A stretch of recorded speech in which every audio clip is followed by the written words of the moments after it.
Kyamukisa mulungi empeta koti yagisigaza agirina okyamulaba nayo lwaki ekyo kyogerako saagala kwogera bingi kubanga koti yabagambe tebabako kyeboogera kyabadde mu koti naye kyabadde kyannaku nnyo omusajja omukulu okweta fake father. You bring your fake father. Omulamuzi yatidde n'okutya ensi eno yeewuunyisa omuntu asobola okupretendinga n'atuuka n'okweta taata aw'ekicupuli n'atokoma kweta taata wa kicupuli n'abika ne nnyina amuzaala bwe balabye tebikutteyo ne babika maama wa muganda wa nnyina eyafedde omwezi gumu emabega ne mutuuka n'okwekuba seefi ku malaalo g'abakatuliki agatali gammwe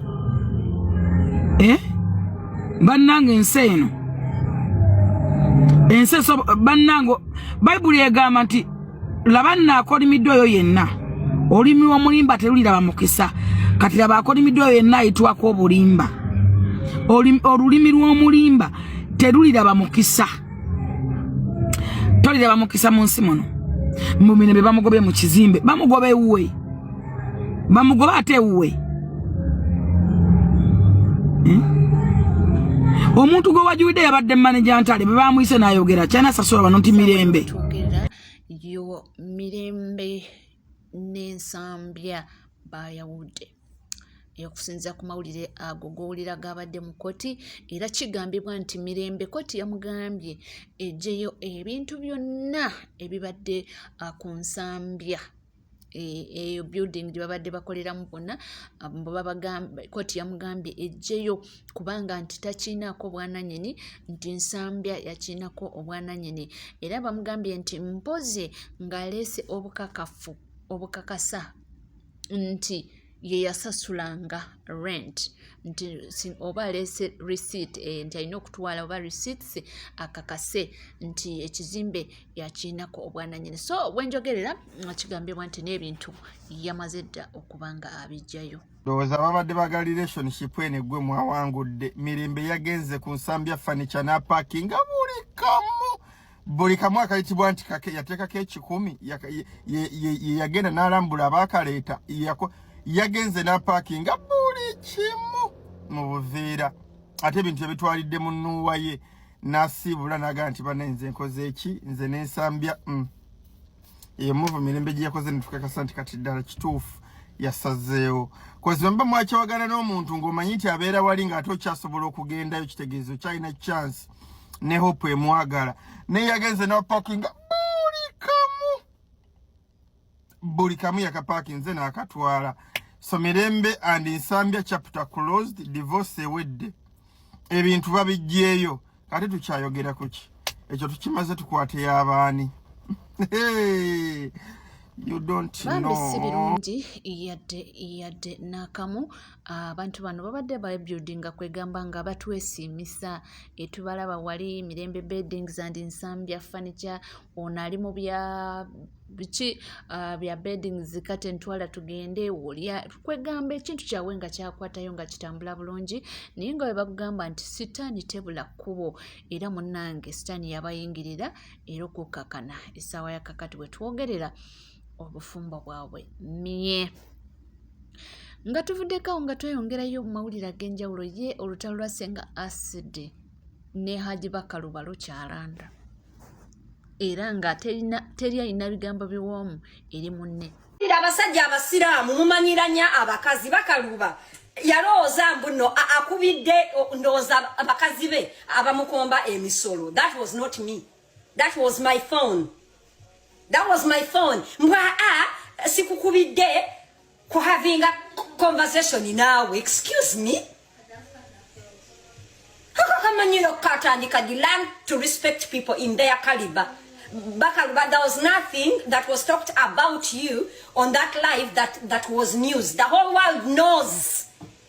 You were in a scuffle with Habiba. No webula Habiba no mumanyira. No muwebula Habiba si mwana wa muntu.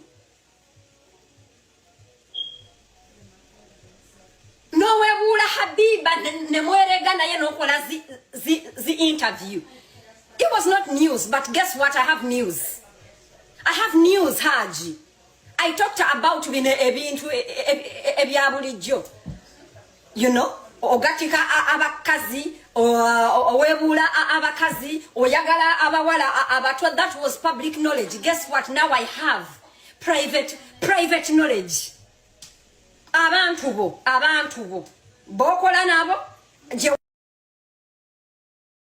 nga tuvuddeko nga tweyongerayo mu mawulire ag'enjawulo nze wendi okubanga nkutuusako tukyali ku nsonga z'abakaluba. Ono ye ate ayambalidde Ssenga Acid, ngeri gy'ayogeramu mbunga akakasa nti ekyo basobola mukola. Tuwulirize ono ye agamba ki. Kantandike nga nkugamba mukwano gwange nti bw'owulira ng'omuntu ng'agamba tolina ky'osobola kunkola, kimu ku kabonero akategeeza nti omuntu ono Allah yamukolimira ng'ali munda ya nnyina n'amuteeka ku nsi nga musiru naturally. Kuba ekimu ku bitegeeza omuntu nti musiru ffenna kwe tumanyira kaba kamwa bifuluma ku lulimi lwo bye bitegeeza nti oli musiru. Abantu abamu tuwangaala nabo naye nga tetumanyi nga ge majinni Allah beege yayogerako minal jinnati wannansi. Waliwo amajinni agawangaala n'abantu. Bwe mubanga mugenda okwegatta ne bakyala bammwe musome edduwa nga mukimanyi mugenda kukola baana, kutonda baana, musomenga edduwa okugoba amajinni. Kuba tuzaala abaana nga bitonde mu majinni. Ejjinni lye lirina obulabe ku muntu nga ye buli muntu yenna mulabe we, kusojjogola tusabotage nga simanyi kigambo kituufu kya kukozesa, but amajinni omulimu gwago kulabankanya, kudistortinga, kucyankalanya bantu. Kati bw'olaba ng'omuntu nga ye Eva awali entalo nga kali ntalo, mbalaba ku social media ng'oli yeewana ebigambo ebyo bikozesebwa nnyo abakyala bali ku Bulaaya wano. Bamanyi mu settingi y'obwongo bwabwe kubanga baakulaba naaku bwe bajja wano balowooza nti baamala. Omukyala oyo yavuma mukazi wange Juliet Zawedde wadde yafumbirwa nenze namusonyiwa. Naye katugende straight ku kyafaayo nja kuzza oluvannyuma. Abasiraamu babiri bannaggagga basaabataka baakayanira ettaka era omu n'atwala ettaka lya munne. Oli n'amulayirira nti wallahi togenda kuddamu kwogera paka bwe tuliva mu bulamu bw'ensi eno. Twakula tumanyi nti omusajja oyo tayogera, kasiru bw'atyo bwe yazaalibwa. Nali ntegeera bulungi nnyo olunaku omu lwe yafa. Twali ku ssomero lyonna ne baliggalawo, Oweekitiibwa afudde, ne tugenda ku mukolo gw'okukungubaga. Ku lunaku olwo lwennyini oli gwe baakolimira nti toliddamu kwogera era gwe tukuze nga tumanyi nti tayogera, lwe lunaku lwe yaddamu okwogera. Ono lwe yafa, ono lwe yaddamu okwogera oluvannyuma lw'emyaka. Togamba ng'omuntu nti tolina ky'osobola kunkola. Waliwo omukyala ali mu Kampala omwo, simanyi oba akyali mulamu, yakubanga akasuuti ke bulungi nnyo ng'abeera smart nga bw'oba tomwetegerezza nnyo bw'omusanga atudde muntu nnyo. Naye nga kwolabira nti mulalu ku bigere nga taba na ngatto mu bigere. Eddalu yaligwira ku Entebbe Airport olwalinnya ku ttaka lya Buganda bwe paba ne zinoba. Muve ku bantu. Abantu bajja wala amannya gaabwe, abantu mubamanyiira naye abantu balina obulumi. Ekyafaayo ekyo nga nkimaze kankutwale ku kyafaayo kya Nabiyuna Muhammad sallallahu alaihi wasallam. Kino nkujjukiza bujjukiza hajji kino teekwa okuba okimanyi. Omukyala eyaleetanga obubi n'abuteeka mu kkubo lya Nabbi n'amaggwa n'amalogo. Banga lyayitawo ng'omukyala oyo takyalabika. Mubaka n'abuuza, omukyala yalagawo eyaleetanga obubi mu kkubo lyange. N'amugamba olumbe ekirumukola ali eyo ku ndiri. Omubaka yagendayo n'alambula omukyala oyo n'amusabira nako. Ffe tetuli babaka. Ffe tetuli babaka ba Katonda. Omuntu asobola okukukola ekintu kyonna ky'aba yagadde okukola. Hajji Bakaluba alina abantu bakyusirizza obulamu nga ne bw'aba takoze kintu omuntu omulala ajja kunyiiga n'okusinga Hajji. Hajji alina abantu abamulya mu ngalo nga banyiiga nnyo ng'omuwalampa nga byalabira ddala nti empaji kwe yesigamye kuba Allah gwayisizaamu. Mumanyira abantu ate abakyala mwesimbye nnyo mu musajja oyo. Omuntu ndowooza bw'asirika mumufuulira ddala musiru. Haji waliko ebulaaya abakyala b'okubulaaya obamanyi. Allah yakusaasira gwe n'owangaala n'owuwo nga takuyisanga mu mannyo. Abakyala bava ewaffe eyo n'ennaku yaabwe n'obujega bwabwe ne bajja wano n'atandika okugamba nti wano omukyala yafuga. N'omuntu n'olira n'ogamba tuwakanire ku bunyoro ng'abatalidda Buganda. Kale Haji ozimbye erinnya lyo ku lwazi. Tewaliwo asobola kuva gy'avudde bigambo bugambo bwatyo. Abantu b'okoledde emirimu be bagamba abalala. Bano bapapalazi waliwo abantu bewasanga mu industry nga baalemwa. Okulemwa kwabwe bagenda blame bagenda giteeka ku ggwe.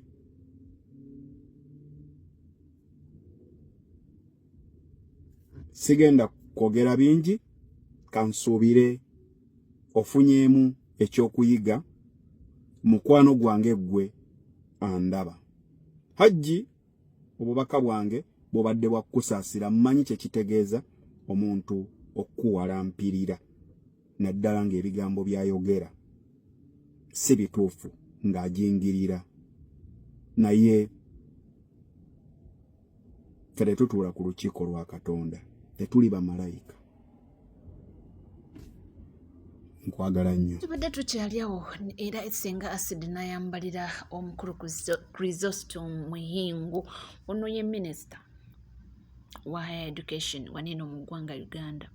Naye ku njagajuuzi eyaliwo wali egaba, waliwo ebigambo byayogera tebyasanyusa bannayuganda, kubanga otunulamu nti eseta high ebintu ebibaddewo, abaana abafudde nga babirinnyirira teboogerako, tavaayo. Bagamba nti si waabwe amateeka mu ggwanga lwaki gaffe balinga abalala ate abalala ne gabalinnyirira. Mwami Muyingo oli otya? Twakulabyeko wakozeseza ofiisi yo n'obuyinza n'obuvunaanyizibwa obwakuweebwa gavumenti n'oyogerako eri incidenti eyahappeninze eggaba, era n'ogamba abaana abali mu eryo essomero baddeyo ewaka essomero baligale, era n'osaba alipoota mu bwangu obw'ekitalo okunnyonnyola eryo ettemu. Ne ŋŋamba aha ssebo okola bambi nga tekituusewo. Muyingo tetufunangayo wadde alipoota. Amasomero ŋŋamba amasomero regardless of abaana bafiiridde mu masomero go, amasomero they did not close for even a day. Naye munnange akasomero akeno ko wakakulozinze era and you demanded a reporter. Tukusaba taata oyinza okubeera munnange nga weerabira mbuno erishama ne teacher n'omwana omulala bafiiraawo esseeta. We did not hear you even make a fart. Ngamba tewanyampawo wadde ekinyampo. Webale kola when it does not apply to you. Ensonga z'abaana abatiddwa abato amawujje gatalina kye gamanyi, era ng'abantu beeyongera okuba nga bakubaganya empawa ku bintu bino. Gavumenti eyogedde ki? Abanene bagamba ki? Tuwulirize ono. Kusooka kya byonna ntwala okusaasira kwange eri famire, bamaama, bataata b'abaana bano abattiddwa mu ntiisa enkambwe ddala. Gwe oli okukwata obulago bw'abaana n'asala ng'alinga asala enkoko. Kikolwa kibi nnyo nnyo nnyo nnyo nnyo nnyo nnyini ddala. Era tusaba Katonda emyoyo gy'abaana bano abato agiramuze kisa. Kibi nnyo kibi nnyo kibi nnyo nnyini ddala. Omanyi ekintu kino kikuba enkikwe lwa nsonga nti okera ku makya n'otwala omwana wo ku ssomero ng'omanyi agenda kuba safe, agenda kuyiga ate era abeere safe. Naye kyannaku ate okukubira akasimu nti ate munnange jangu okime maiti. Yakedde ku makya n'osindika omwana wo nga mulamu bulungi ne bakubira akasimu nti omwana tatalwadde, omwana attiddwa. Anyway, atugende ku nsonga olweggulo Minisita omubeezi w'ebyenjigiriza ebya waggulu John Chrysostom Muyingo alagidde ekifo kinene okuggalibwa nga kwagasse n'essomero lya primary ne secondary ebisangibwa waneeno mu kibangirizi ekyagaba Community Church okutuuka nga poliisi emaliriza okunoonyereza kwayo ku musango guno. Tugaddewo okutuuka letunaaba nga tuli bamativu nti okunoonyereza kwa security agencies naffe nammwe kutusobozesa okusaawa embi. State Minister for Higher Education Jesse Muyingo nakulabye wavuddeyo mu Bunambiro ekuluno wakozesezza obwangu n'ovaayo era n'otowa order n'olaga nti olagidde essomero lya primary ne secondary eriri okumpi n'ekifo ekyo enjege eno eyabadde liggalwe mu Bunambiro. Ne twewuunya ne tugamba taamu enaatera okuggwako. Ebibuuzo ebyakamalirizo ebiggalawo taamu binaatera okukolebwa mu weeks ntono nnyo okuva kati.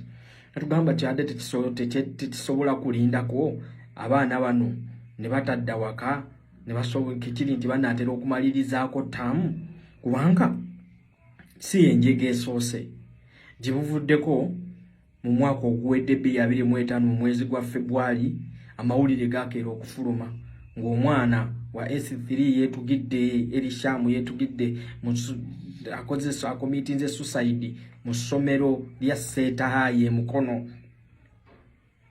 Ne tulinda nti munnange investigations okutekinga process somero lino okuggalwawo kubanga it's a scene of crime. Tekiri nti omwana yetugidde mu dormitory bamusanze ali mu dormitory munda mu yetugidde ssomero lino okusooka liggalewo then forensics police forensics ekola ogwayo dakola okunoonyereza mpaka nga obujulizi obumaze okuggibwawo naye essomero eryo teryaggalwawo.